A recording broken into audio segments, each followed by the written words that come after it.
আমি কবি পার্থপ্রতিম চৌধুরীর ছাড়তে জানতে হয় বলে একটা কবিতা আছে, যেটা ফেসবুকে ইদানিং ভীষণ ভাইরাল, সেটাই আবৃত্তি করার একটু চেষ্টা করছি।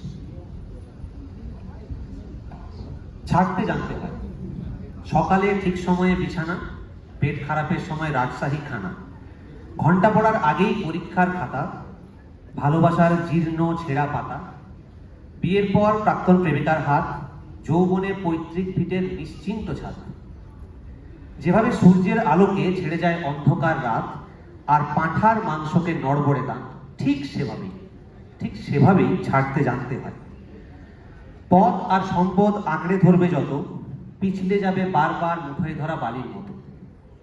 তাই সময় থাকতে থাকতে ছাড়তে জানতে হয় কাকা, কারণ তাবেদারের দল একবার ফিরে গেলে এই পৃথিবীতে তুমিও বিলকুল একা। ছাড়তে জানতে হয় ষড়ঋতু, কাম, ক্রোধ, লোভ, মদ, মোহ, মাৎসর্য।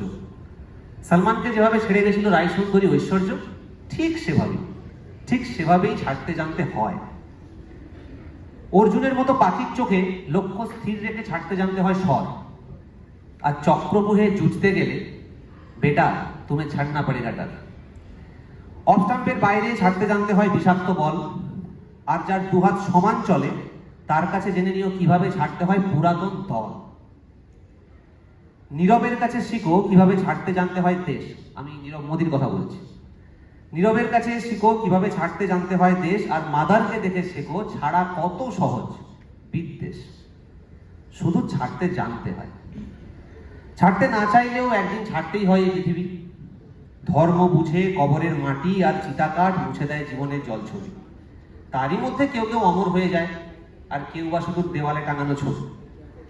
তাই শিখে নাও ভাইয়া ছাড়তে জানার আর্ট, কারণ রাজা হও বা ফকির, মৃত্যুর পর বরাদ্দ সেই 3.5 হাত। নমস্কার।